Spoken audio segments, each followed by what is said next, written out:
Mon grand-père est resté figé, mort de peur. Et tout ce qu'il a pu faire, c'est pointer du doigt la chose qui rampait sur le bras de l'autre. Ce n'est qu'à ce moment-là que le gaz a réellement fait attention à ce qu'il était en train de faire. Mais il était déjà trop tard. Il a vu l'araignée et a poussé un hurlement de terreur monumental.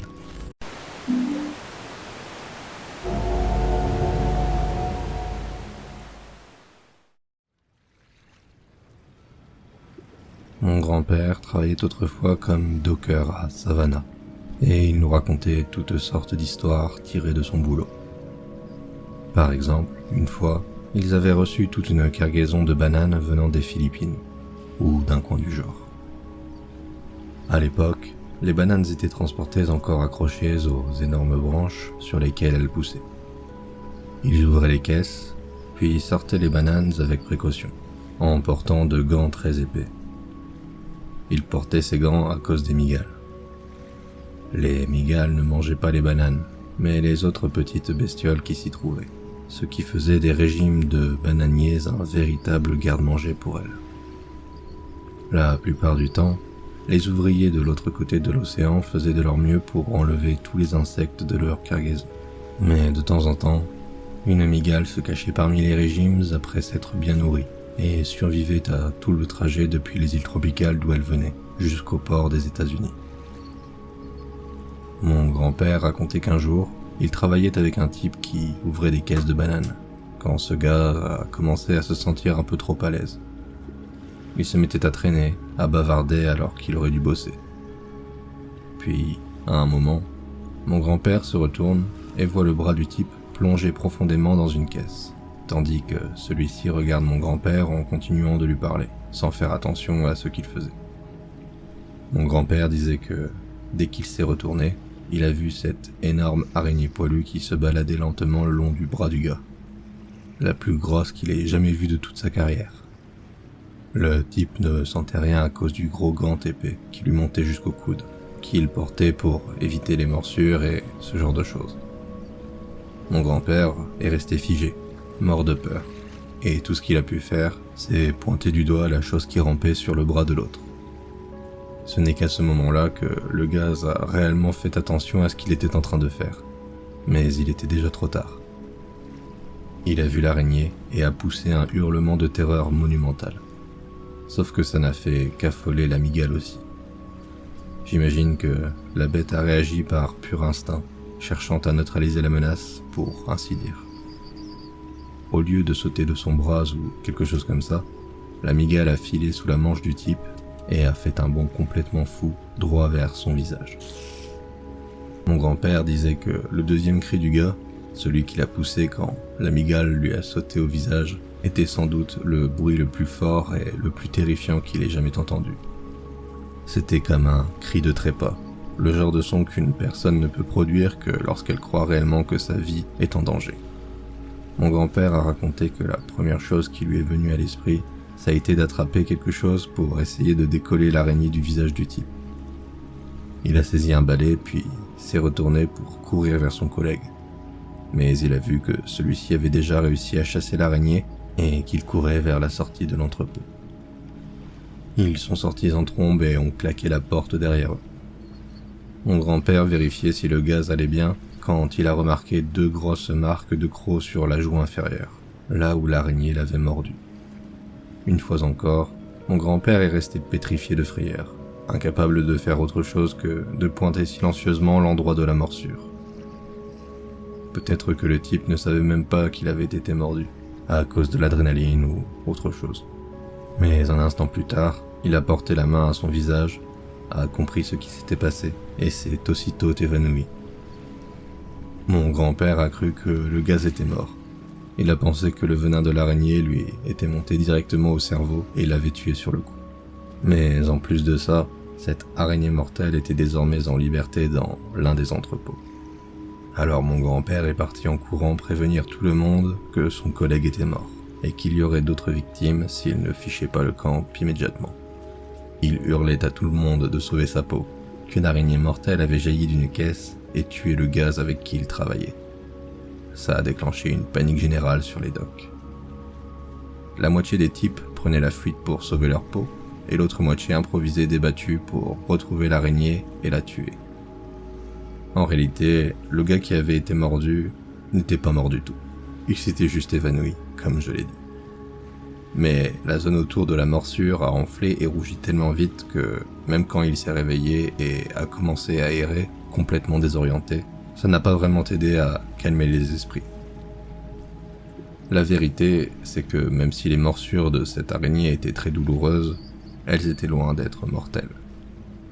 Mais comme on était à la fin des années 50 ou dans ces eaux-là, il n'y avait pas de chaînes documentaires à l'époque, et les gens partaient du principe que toutes les mygales tropicales avaient une morsure capable de tuer net un homme en quelques minutes. Il y avait donc des types partout, armés de tout ce qu'ils pouvaient trouver, jusqu'à ce que l'un des chefs finisse par être mis au courant de ce qui se passait. Il a fermé le site pour la nuit, appelé les services animaliers, et ils ont envoyé quelqu'un pour retrouver et capturer l'araignée avant de l'emmener dans un musée ou quelque chose du genre pour l'identifier. Le gars qui avait été mordu a passé la nuit à l'hôpital, puis est revenu travailler quelques jours plus tard. On adorait entendre cette histoire, mais le truc c'est que ce n'était même pas la plus effrayante, ou la plus folle que mon grand-père avait rapportée de son époque de docker. Il sortait toujours l'histoire de l'araignée lors des grandes réunions de famille, surtout quand il y avait des enfants. Après avoir mimé l'araignée avec les doigts d'une main, il faisait presque toujours fuir toutes les petites filles, dégoûtées, tandis que les petits garçons restaient assis autour de lui, totalement captivés par le récit de la rencontre avec un grand monstre poilu. Puis, une fois que les enfants étaient couchés ou que leurs parents les avaient ramenés chez eux, ils sortaient des histoires plus débridées pour les adultes. La plupart parlaient de types qui faisaient entrer leurs copines en douce sur le lieu de travail, puis se faisaient surprendre en train de jouer à 7 minutes au paradis dans un bureau ou un conteneur. Ou encore de cette fois où ils avaient volé toute une caisse de whisky parce qu'ils avaient remarqué une erreur sur un manifeste de chargement. La solution logique aurait été de corriger le manifeste, mais non. Près de 5000 $ de whisky de luxe se sont évaporés comme par magie, et tout le monde a passé un très joyeux Noël cette année-là. Mais un jour, il nous a raconté une véritable histoire d'horreur. Lors de sa toute première année comme docker, mon grand-père travaillait avec un type qu'on appelait Al le Fou. Al était un vétéran de guerre, car il avait servi dans l'armée pendant la Seconde Guerre mondiale. Les gars des docks savaient qu'il avait combattu dans les îles du Pacifique, et qu'il avait vu des choses vraiment atroces. Mais c'est tout. Personne n'a jamais demandé à Al le Fou ce qu'il avait vu ou où il s'était battu, parce que personne ne voulait le bouleverser. Et personne ne voulait le bouleverser parce que, comme je l'ai dit, c'était Al le Fou.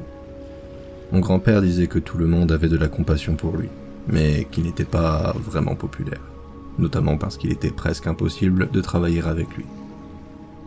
Al le Fou ne supportait pas les bruits forts et pouvait frapper n'importe qui le surprenait par accident.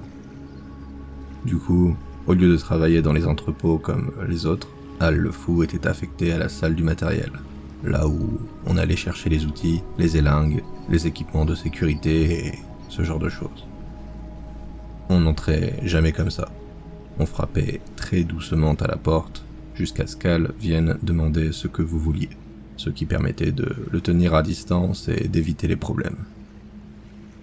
Bref, un jour, les docks ont vu arriver un énorme cargo.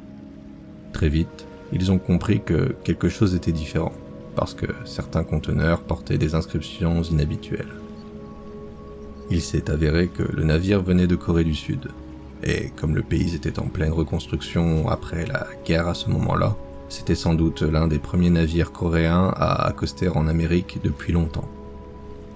Le bateau a accosté, et 2 officiers coréens ont descendu la passerelle pour saluer les contremaîtres, dans un anglais parfait. Ils ont échangé quelques mots, discuté du déchargement du navire, puis sont repartis dans leur quartier pendant que les dockers se mettaient au travail. Un peu plus tard, pour une raison quelconque, Al le Fou est sorti de la remise. Quelqu'un a dit l'avoir vu sortir et, lorsqu'il a aperçu le navire amarré au quai, il s'est arrêté net et l'a fixé comme s'il était hypnotisé. D'après mon grand-père, cette personne a mentionné l'épisode d'Al le Fou à l'un de ses collègues, mais comme Al avait largement mérité son surnom à ce stade, la réaction a été du genre « Bah, et alors, c'est quoi le souci ?» La dernière fois qu'on l'a vu, il traversait le quai d'un pas décidé, un pied de biche à la main, droit vers la passerelle du navire coréen. Puis, soudain, tout le monde sur le dock a commencé à entendre des cris venant du bateau, des hurlements, des vociférations en coréen, et d'après les bruits, on aurait dit qu'une bagarre éclatait là-haut. Ensuite, il y a eu des coups de feu. Tout le monde s'est dispersé. La police a été appelée. Et pendant que les gens se cachaient en surveillant le navire, les policiers sont arrivés et sont montés à bord, armes au poing. Et ils ont trouvé Al le Fou abattu, un pied de biche toujours serré dans la main. À proximité, il y avait 2 Coréens battus à mort par Al, ainsi qu'une demi-douzaine de soldats coréens blessés, dont l'un avait tiré sur Al avec une arme conservée à bord pour les urgences. Pendant des années, tout le monde a pensé qu'Al avait pris les Coréens pour des Japonais, l'un des pays contre lesquels nous étions en guerre quand ils servaient comme soldats. Mais la vérité est bien plus dérangeante. Il s'est avéré qu'Al avait été prisonnier dans un camp japonais, un camp particulièrement brutal. Il avait vu ses camarades torturés, exécutés, et lentement poussés jusqu'à la mort par le travail forcé pendant 2 ou 3 ans. Il avait appris à haïr les gardiens du camp, mais tous n'étaient pas japonais. Lors de la conquête de l'Asie par le Japon, la péninsule coréenne avait été intégrée, et de nombreux Coréens avaient eu l'occasion de prouver leur loyauté envers leur nouveau maître, en servant comme gardiens dans leur camp de prisonniers. Et pour démontrer à quel point ils étaient fanatiquement loyaux, certains traitaient les prisonniers américains bien plus cruellement encore que les Japonais eux-mêmes. Al le Fou avait probablement eu son propre gardien coréen. Je ne dis pas que cela excuse ce qu'il a fait à ces pauvres marins, mais ça explique certainement pourquoi il est devenu si meurtrier à leur simple vue. Le problème, c'est que les gens ont continué à dire qu'Al était fou, qu'il ne faisait pas la différence entre un Coréen et un Japonais. Ils disaient « Pauvre vieux Al le Fou, taré comme un rat de latrine ». Mais pour moi, comme pour mon grand-père, Al n'était peut-être pas si fou que ça. Bien sûr, il était profondément traumatisé, mais il y a une clarté glaçante dans la façon dont il a choisi de se venger. D'après la manière dont mon grand-père racontait les faits, Al est resté silencieux. Il n'a pas traversé les docks en hurlant et en jurant, en agitant son pied de biche. Il a simplement marché, calme et posé, pour tenter de commettre un massacre sans dire un mot. Et ce petit détail-là ne manque jamais de me donner des frissons.